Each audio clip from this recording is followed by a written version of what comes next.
All right, I want to do some 12 lead review for you guys. So basically reading 12 leads.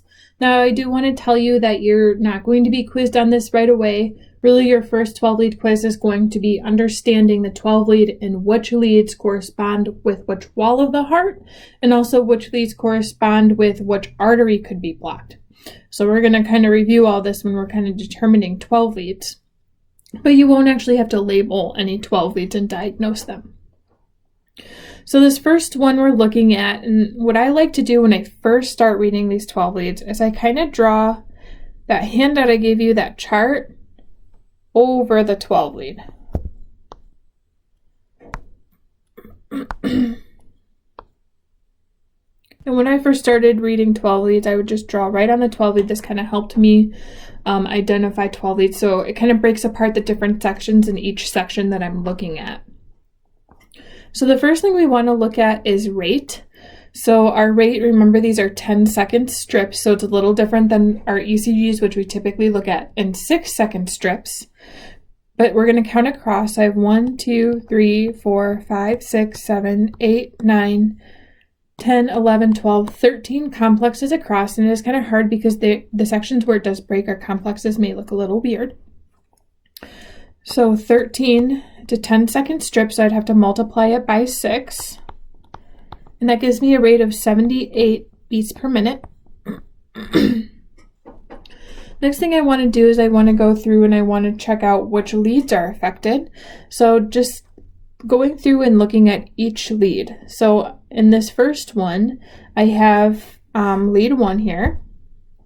I do have some slight elevation in this lead, and it's kind of hard to see unless you look really, really close, but my isoelectric line is going to run along here, so there is some slight elevation there. And this one is not as pronounced, but we're going to look at some examples where it's a lot easier to tell. But I do have elevation in lead 1. I don't in lead 2. Lead 3, I actually have maybe some slight depression. We don't use AVR in diagnostics because it doesn't correspond with a certain wall. What we do want to see in AVR is that we want to see that our P waves are inverted, which just kind of indicates that we have correct lead placement. When I look at AVL, I definitely have some elevation there. There's my J point up there. There's my isoelectric line. Looking at AVF, I don't have any ST elevation. In V1, I actually have a little bit of depression maybe. V2, it's kind of right on the isoelectric line and then it goes up. Same with V3. V4 looks completely normal. V5, there might be some questionable elevation there. It'd probably only be one line. It's not enough for me to really say, yes, I'm going to count it though. I could always put a question mark there and come back to it and see if it goes with any of my contiguous leads. And then V6 looks pretty normal. So now that we've figured out where our elevation is, I need to go through, I'm going to mark them down here. So I got 1 in AVL. I want to go through and I want to figure out which wall corresponds with each lead. So my lead 1 is going to be lateral. And this is where you can pull out that handout and look at that 12 lead handout. My lead 2 is going to be inferior. Lead 3 is inferior along with AVF. My inferior is that bottom left-hand corner. It's my inferior wall of my heart. AVL goes with lateral. My 1 and 2 shows my septal wall. My 3 and 4 show anterior wall.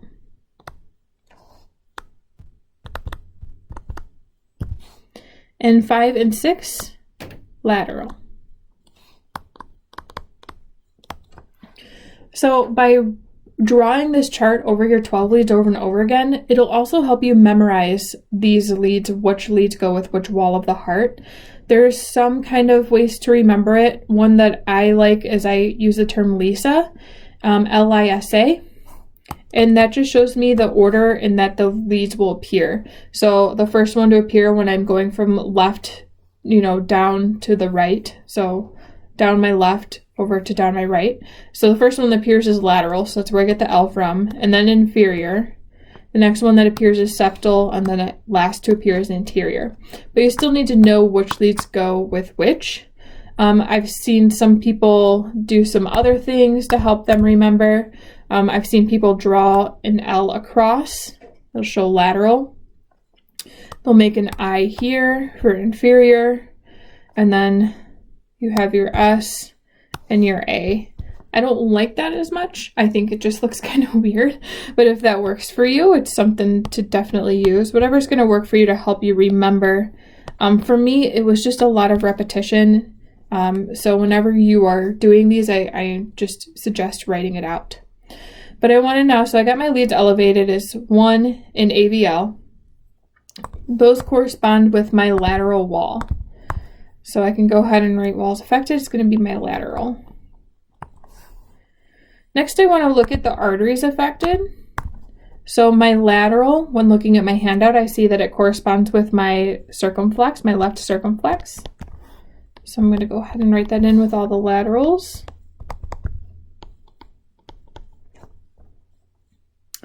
And my inferior corresponds with my right coronary artery.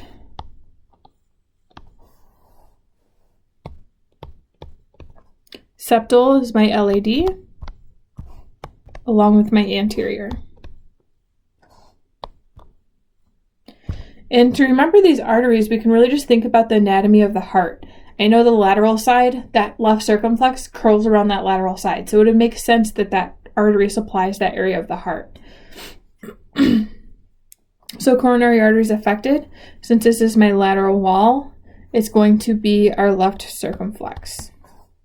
So I have ST elevation indicating a STEMI in the lateral wall. So the way I would write this out if I were to determine this rhythm is first I would look at my underlying rhythm. So I'm going to look at lead 2. I have a nice P wave, a normal P or interval that goes with my QRS complex, and a normal T wave. So this is a sinus rhythm. We've already figured out rate at 78 beats per minute. And this is where we can just now put our wall affected and STEMI. So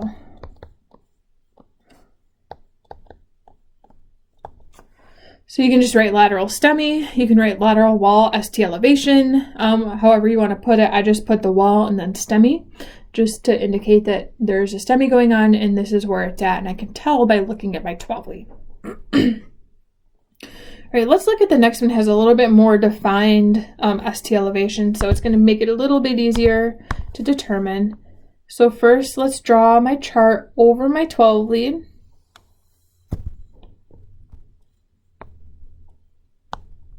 So now I can look at each lead kind of individually and get a little bit better of a picture. So now that I have all my sectioned off, I can go through and start looking to see which leads have elevation. So looking at lead 1 right here, definitely don't have any elevation, actually maybe even some depression, which is normal. If I have elevation somewhere, I'm going to have depression somewhere else. We call those reciprocal changes. Lead 2, I definitely have some elevation here. Here's my J point, way above that isoelectric line. Lead 3, same thing. Definitely have some elevation here. AVR we don't look at for diagnosis. In AVL, looks like I have depression, so I'm going to put an X through. I'm only circling the ones that have elevation. AVF, definitely have some elevation going on there. Looks almost exactly like lead 3. V1 up here looks pretty normal, maybe some depression. Same thing with V2. V3 actually looks completely normal. V4 got some depression maybe. V5 looks completely normal. And V6, it looks like we may have some beginnings of some ST elevation, but my J point's pretty close to the isoelectric line. It just kind of curves up that slant, definitely making it look like there could be a little bit of elevation. So going on, we've decided that, we forgot to do our rate. We'll do that next. Our leads elevated are going to be 2, 3, and AVF. Let's go ahead and do our rate real quick. So we got 1, 2, 3, 4, 5, 6, 7, 8, 9, 10. 10 times 6 gives me 60 beats per minute.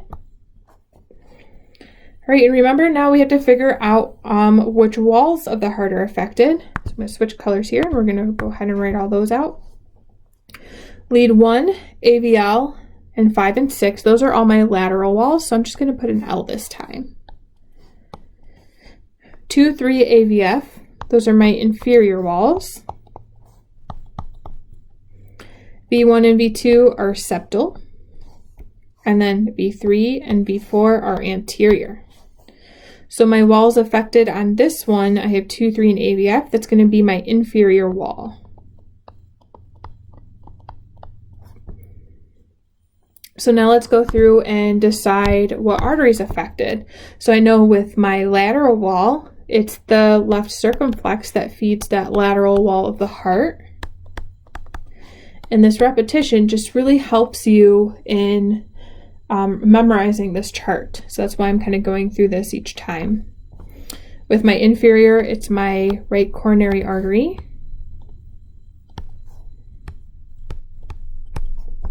And with my septal and anterior, it's my left anterior descending, my big one, my LAD. So for this one, since it's the inferior walls, my coronary arteries affected are going to be the right coronary artery. Now if I wanted to, for some reason my A is following me. If I want to then label this rhythm, we need to figure out what our underlying rhythm is. Now it's really kind of hard to see in lead 2 because I have some artifact there. So it is okay, like if I look up at lead 1, I can see my P wave really well.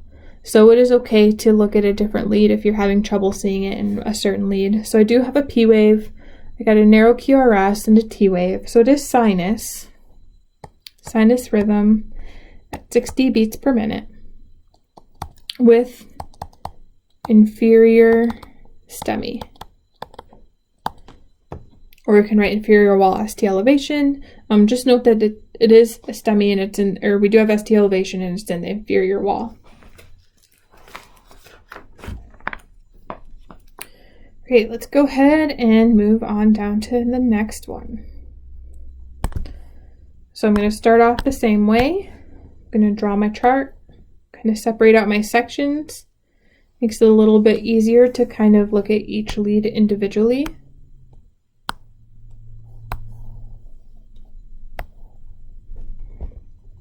All right, so now I'm looking for which leads have elevation.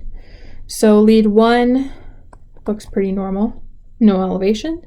Lead 2, no elevation, looks pretty normal. Lead 3, I have inverted T waves right there, but no elevation.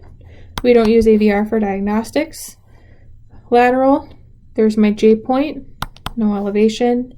AVF kind of looks very similar to lead 3, got some inverted T waves. V1 definitely have some elevation there, right? Some huge elevation, some tombstones. Definitely higher elevation in V2. Got elevation in V3. Let's take a look at V4. Here's my J point. And there's my isoelectric line, so it looks pretty normal. Lead 5 looks pretty normal. And lead 6 looks pretty normal. All right. Oh, and again, I forgot to do my rate. So 1, 2, 3, 4, 5, 6, 7, 8, 9, 10, 11, 12, 13, 14, 15. So 15 times 6, that's going to equal out 90. So I have 90 beats per minute for my rate. My leads elevated, we already decided, I don't know why that's moving. Leads elevated, we have V1, V2, and V3. So now let's go ahead and label our walls. I have my lateral wall in 1 AVL, V5 and V6. I have my inferior wall in the bottom left-hand corner. V1 and V2 are my septal walls. V3 and V4 are my anterior walls. So let's look at walls affected, and remember back to the lecture, there has to be at least 2 contiguous leads. So that's about to play in this one right here. So V1 and V2, these are contiguous with each other and they both show septal wall. So I do know that the septal wall is affected. Now V3 goes with V4. So since I don't have elevation in V4 and I only have it in V3, I'm not going to label this anterior. because for it to be a true anterior wall MI, I would see it in both V3 and V4. Now, that being said, do I think that an infarct is spreading to the anterior wall? Well, absolutely, especially because the septal wall lies right below it, and they're both supplied by the same artery. So it is something I'm keeping in the back of my head that I'm probably going to get some anterior wall involvement here pretty shortly. But I'm only going to label this as septal. So now we want to figure out what coronary arteries affected. So lateral, we have our left circumflex. And this is really important because it's important to know where the blockage is so the cath lab can go in and fix it. Also for us, it's important because we know that, the whole, if it's, and here it's going to be the anterior descending, that's a pretty big artery to be blocked, and this patient's probably going to be a little more unstable. My inferior is my RCA, so go ahead and label that. And then my septal and anterior is going to be in my left anterior descending. So really important that I need to know that my LAD is where my problem is, because it's a really big artery to be blocked. So yeah, I'm expecting this patient that they're probably going to be unstable. So it's my LAD. All right, let's label this rhythm. So I'm going to look at my lead 2. I have a nice P wave, nice narrow QRS, T wave. Everything about it looks normal. So it's going to be sinus rhythm at 90 beats per minute with septal infarct.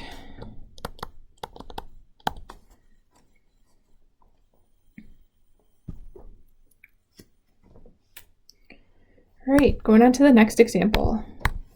Draw our chart.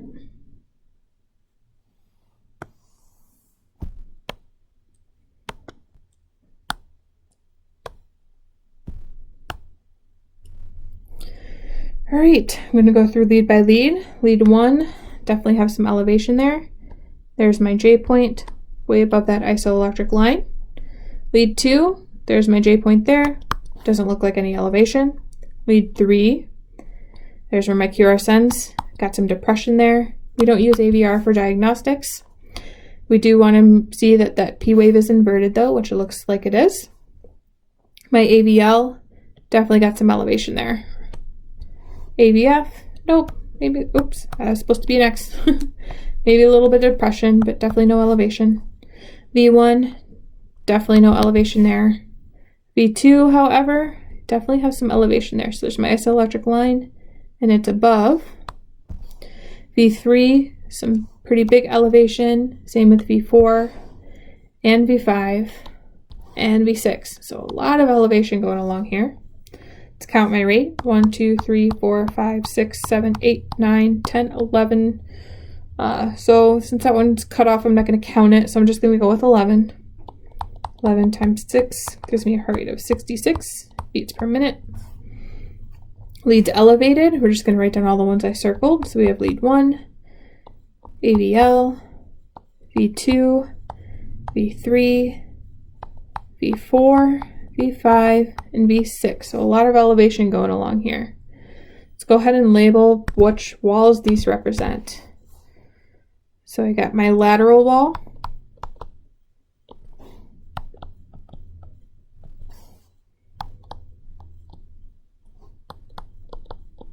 I have my inferior.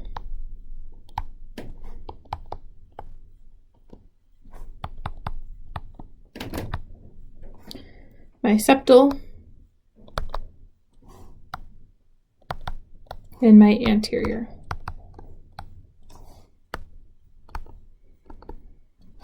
All right, so lateral wall, I need at least 2 contiguous leads. Well, I have 1 AVL, V5, and V6 affected, so definitely have lateral wall involvement. All 4 are affected. All right, looking at some of my other ones, my septal wall, well, we know inferior is not affected, but let's go to septal. I've got 1 out of 2 affected. So I didn't have any elevation in V1, but I had it in V2, so we're not going to count it, right? Because it has to be at least 2 contiguous leads. How about anterior? Definitely have elevation in 3 and 4, which gives me those 2 contiguous leads, sorry. So I have my lateral and anterior wall affected. Let's go ahead and label our arteries now. So lateral, we have the LCX. My inferior is my right coronary artery. My RCA.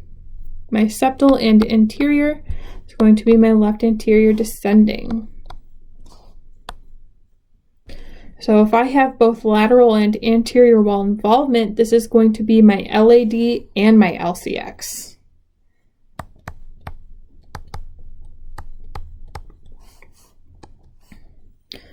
So when thinking about how my patient's going to be presenting, that whole left coronary artery system is being blocked somehow. My left ventricle is probably not going to work very well. I mean, this could end up being really bad for my patient. So definitely going to consider this patient, could, if they're stable, they could go unstable very quickly. Let's go ahead and label this. So looking at lead 2, there's my P wave. Got a QRS, even though it's low voltage, still there. Normal T wave, so it is a sinus rhythm.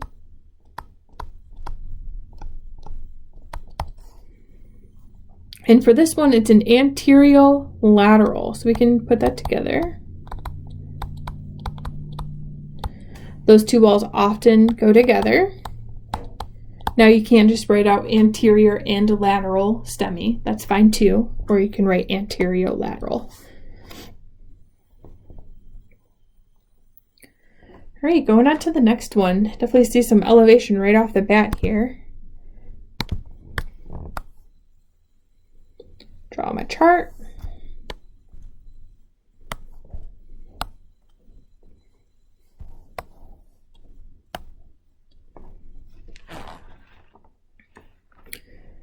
All right, so I definitely have elevation in lead 1, none in lead 2, none in lead 3. I got a lot of depression in lead 3.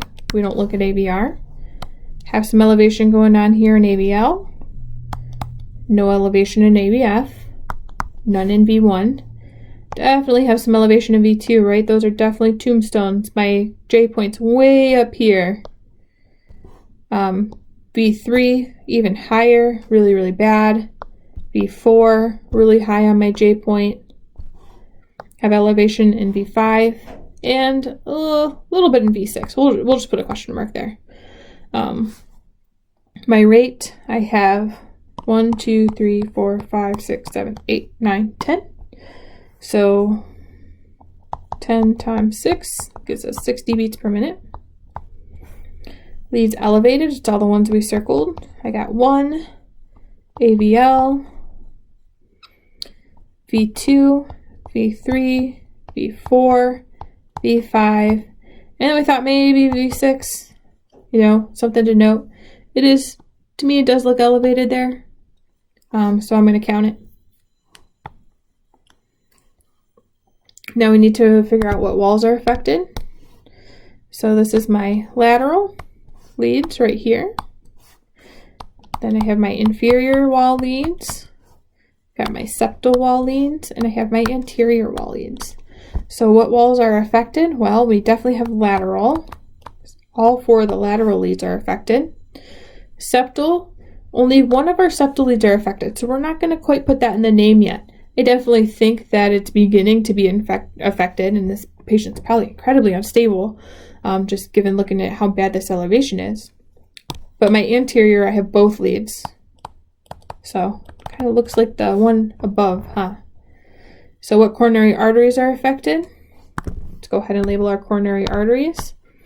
The lateral wall is fed by the left circumflex.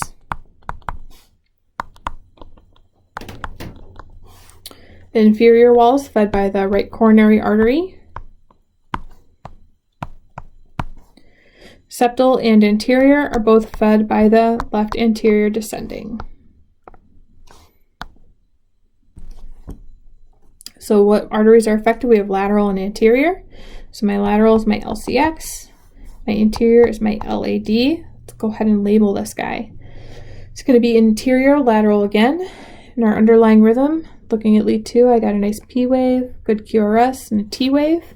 It's going to be sinus rhythm, 60 beats per minute, with another anterior lateral.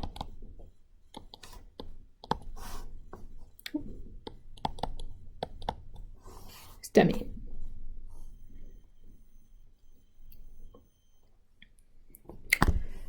right, next example. Draw our chart.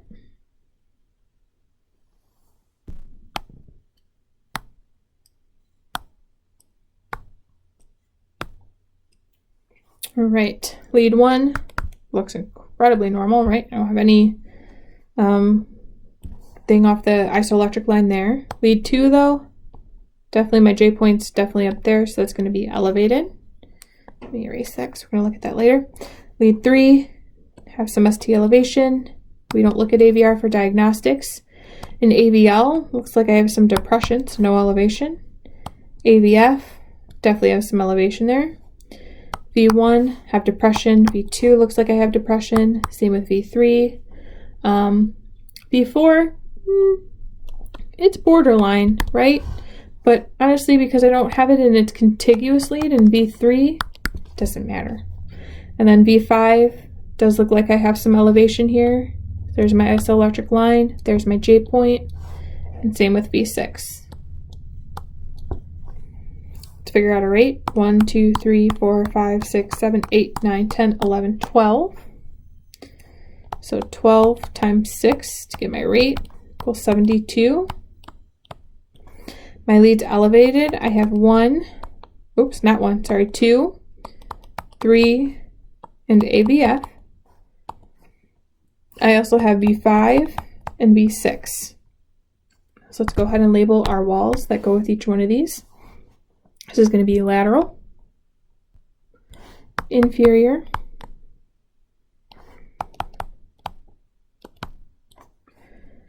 this is going to be lateral. We'll just go ahead and label all the lateral ones right now. AVF is going to be inferior.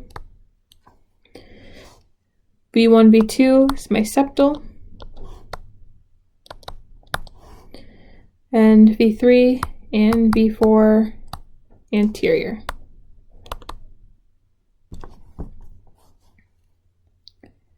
So what walls are affected? Well, we have our inferior with 2, 3, and AVF. And then we also have our lateral with V5 and V6.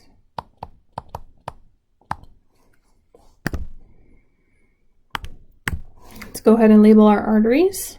So lateral is our left circumflex. Our inferiors are RCA. Right coronary artery, and then our septal and our anterior are our left anterior descending, or LAD. So what arteries are affected on this one? Well, we have our LCX over here, and we have our right coronary artery represented by the inferior.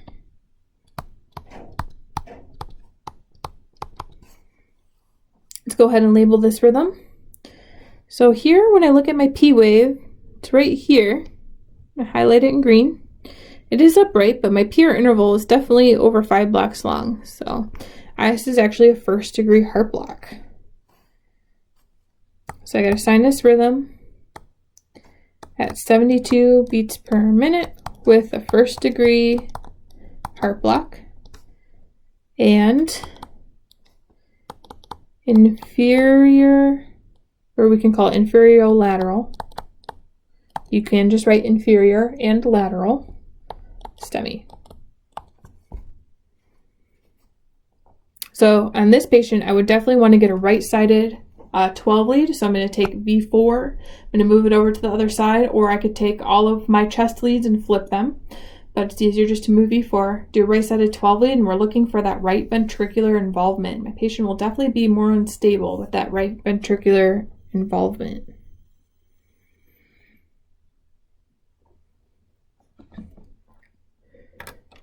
All right, going on to the next one. Let's go ahead and make our chart. I definitely see some elevation going on in here. This is a very, very sick patient. Oh, can't even. We're just going to draw through those. All right, so lead 1, my J point's up here. Definitely have some elevation going on. Lead 2, no, definitely no elevation. Here's my J point. Lead 3, looks like I have depression, so no elevation. AVL, definitely have elevation. There's my J point way up there. AVF, nope. V1, elevation for sure. V2, well, not hard to tell that. It's definitely some elevation. Same with V3, V4, V5, and V6. It's all very, very pronounced elevation. So those are definitely tombstones. I would expect to see a 12 lead like this, probably a patient's post-arrest, or they're definitely on the road to arresting. So that's just because of how high that elevation is just the more cardiac muscle death that we have. Let's figure out a rate. We got 1, 2, 3, 4, 5, 6, 7, 8, 9, 10, 11, 12 again. 6 times 12 gives us a rate of 72 beats per minute.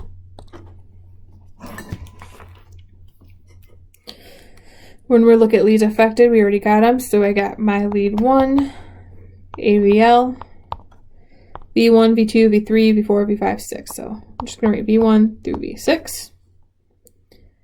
Walls affected. Well, let's write out our walls. I'm just going to put the first letter of each one. So this is our lateral wall.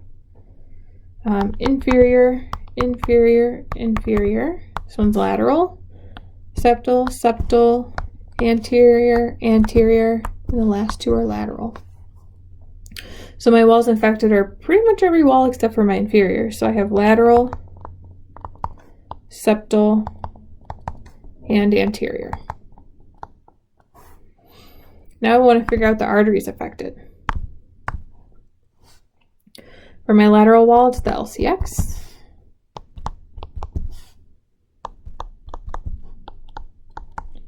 For my inferior, it's RCA. And for my septal and anterior, it's the left anterior descending, or the LAD. So in this case, I have both my LAD and my LCX involved. So what could be happening here is, remember, so this is my heart. I got my right coronary artery over on this side, kind of loops around the back. Then I have my left coronary artery, and it branches right here, branches off into two sections, to my left anterior descending, then my left circumflex, and that curls around the back. So since I have the LAD and the LCX involved, I could potentially have a clot up here that's blocking off both of them in my left main coronary artery, or I could have two separate blockages going on each side. But either way, I know that the whole left side of my heart's pretty much taken out, so I know that this is going to be a pretty critical patient. So let's figure out what our rhythm is. Surprisingly, they're in a pretty good rhythm. We got a nice P wave, narrow QRS, pure interval looks normal, so it is sinus.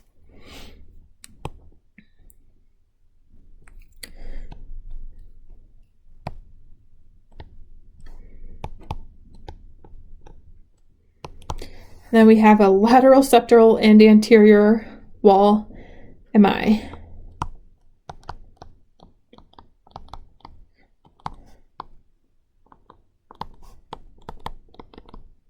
And I added that, I put anterior, lateral, septal, STEMI. You could put anterior, septal, lateral, STEMI, or you could just write anterior, lateral, and septal, STEMI.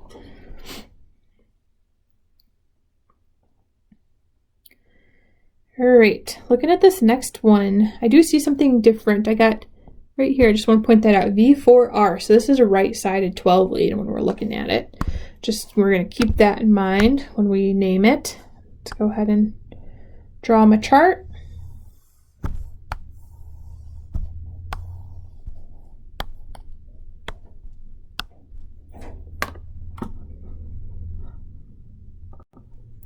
All right, so going through my leads, in lead 1, I have depression there, so we're just going to go ahead and cross that one out, no elevation.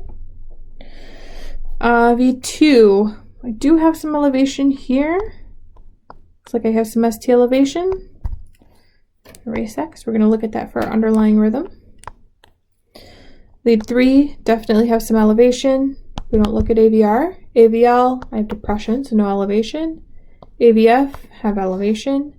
V1 looks fine. V2, got some inverted T waves. V3 looks normal. V4R, I have some elevation here. V5 looks fine, and V6 looks fine. So let's go ahead and figure out our rate. So my rate I got 1, 2, 3, 4, 5, 6, 7, 8, 9, 10, 11. So I got 66 beats per minute. Looking at my leads elevated, I have 2, 3, AVF, and I also have V4R. And make sure you label it R, because remember that's telling me that they took that V4 and moved it over to the right side, and they're doing a right side at 12 lead. Let's go ahead and label our walls. So here's our lateral, here's our inferior, our septal, and our anterior. So my walls affected, I have inferior, and then I have that V4R. So it's not looking at the anterior wall here because we moved that lead, so it's not normal. This is actually looking at the right ventricle. So I'm just going to note that.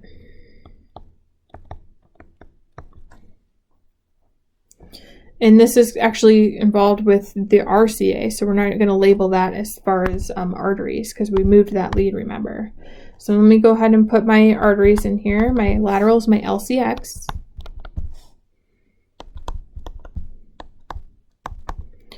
My inferior is my RCA.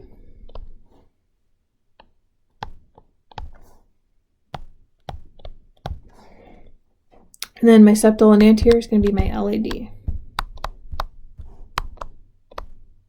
I'm not going to label it because remember we moved that one, so I'm just going to leave that one blank. So my artery is affected. It's going to be my right coronary artery. All right, so let's label this rhythm, and this one's a little bit more tricky. I'm going to erase some stuff around lead 2 so we can see it better. All right, so lead 2, let's see what I have going on here. Well, this looks like a P wave, but our QRS got cut off, so I can't really see what's going on here. But here's a P wave. Here's my PR interval. Second P wave, PR interval. Third P wave, PR interval. Then we're moving into another lead, but my PR interval is actually getting longer. So I think it's actually easiest to see up here in lead 1, even though we don't typically look at lead 1 for rhythm identification. We can see that PR interval getting longer. And it's hard to see whole rhythms on these 12 leads, but we can even see it down here. Continues a little bit better. So this is actually a Winky-Bach. It just has a pretty long progression. You can see there's a 1, 2, 3, 4, 5 progression of longer, longer, longer before we drop a beat. So this rhythm is going to be second degree type 1, a Winky-Bach, at 66 beats per minute with inferior STEMI. And I should note that my right ventricle is involved. Something to pay attention to because now I have biventricular failure. My right ventricle is not going to be able to pump blood into the left side of my heart, and it's going to just really knock a lot of things out. Probably one of the reasons too I'm having a heart block is because, you know, I'm starting to affect that SA node, which is supplied by the right side of the heart. So we're going to start seeing some rhythm disturbances here, and these patients typically present hypotensive, maybe bradycardic. They're not quite bradycardic yet, so we're not going to treat them with the bradycardia algorithm until they do become bradycardic, but definitely probably going to be hypotensive, so we're really not going to want to give this patient any nitroglycerin. So probably a very, very sick patient right there. All right, talking about sick patients, whew, I can already look at this one and tell that that is really slow. Move that up a little bit. All right, let's go ahead and draw our chart. And this gets hard when it gets really slow because it only really gives us one complex to look at in each section of strip. All right, so looking at lead 1 here. Oh, I didn't mean to circle it because we don't have any elevation. Let me erase that. So lead 1, maybe even a little pressure, but no elevation, so I'm going to cross it out. Lead 2 definitely have some ST elevation, so I'll circle it. Lead 3, I'm going to circle that one because I have some elevation. We don't look at AVR. AVL, ooh, some huge depression, but not elevation. AVF, some huge elevation there. V1, my complex is over here, but I have depression. V2, some massive depression. V3, massive depression, and I would expect to see depression somewhere if I had elevation somewhere else. V4 depression, I'm going to cross it out because it's not elevation. Same with V5, and then V6 looks pretty normal. So let's figure out our rate. 1, 2, 3, 4. It's not good. 4 times 6, that gives me a heart rate of only 24 beats per minute. My lead's elevated. Oh, I don't know why I crossed AVF. There's some huge elevation there, so that was a mistake. I got 2, 3, and AVF. Oh, and there goes my AVF, started moving again. All right, let's go ahead and label our walls. So here's my lateral, walls. Here's my inferior.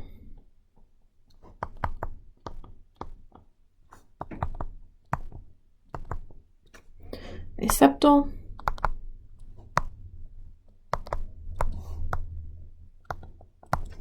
And, oh, that wasn't septal. I just was on a roll there. That's going to be anterior. So my wall affected, got 2, 3 AVF, so it's going to be my inferior wall.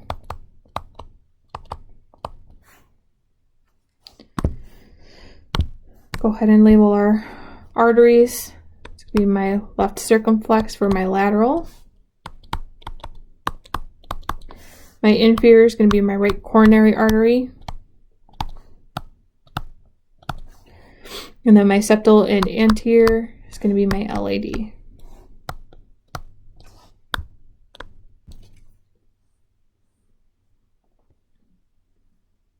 So coronary artery is affected. Since it's inferior, it's going to be my RCA.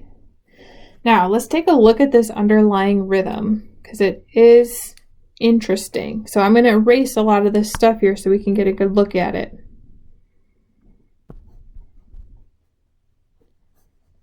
So we can look at it and tell like it's not good, right? Oh, some of the stuff isn't erasing.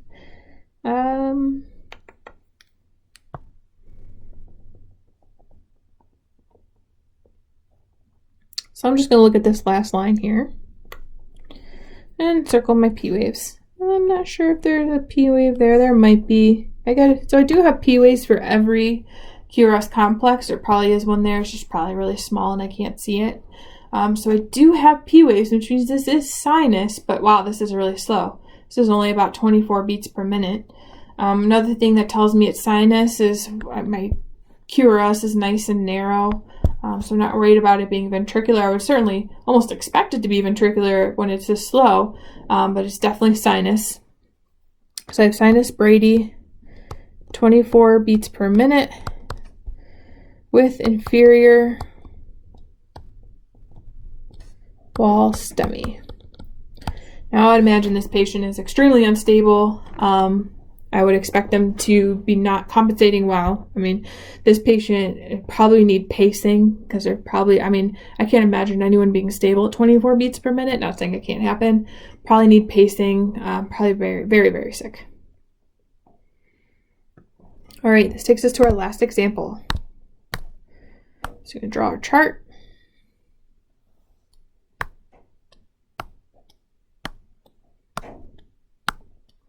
Go through each lead. Lead 1 looks pretty normal.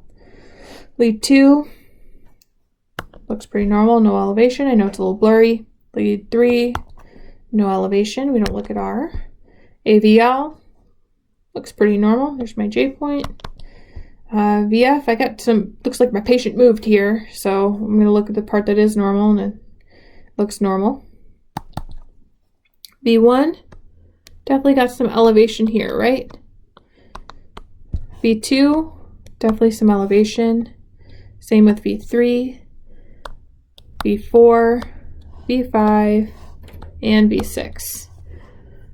figure out my rate. 1, 2, 3, 4, 5, 6, 7, 8, 9, 10, 11, 12, 13, 14, 15, 16, 17, 18. Whew.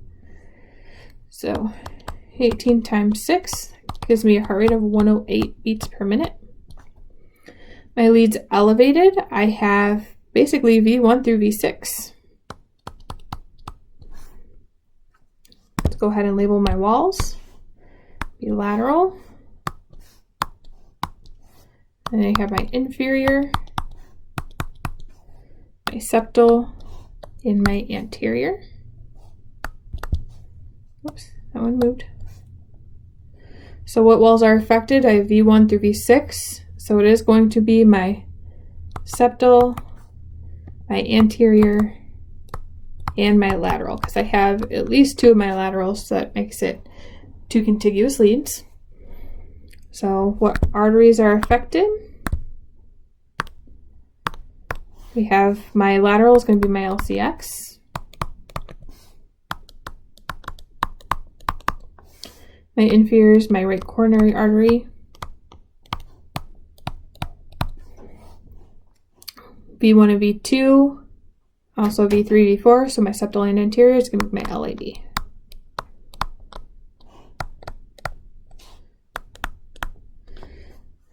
So my coronary artery wall is affected. It's going to be, since it's septal, anterior, and lateral, it's going to be my LAD for these 2. And this one is going to be the LCX. All right, so let's go ahead and label this. So it looks like I can see it really well in lead 1, a narrow QRS complex, a normal P wave, a normal PR interval, so it is sinus, but it is going to be sinus tech, because I'm over 100 beats per minute. And this is going to be that big lung, because I got 3 walls affected now, so I can write arteriolateral, septal, STEMI.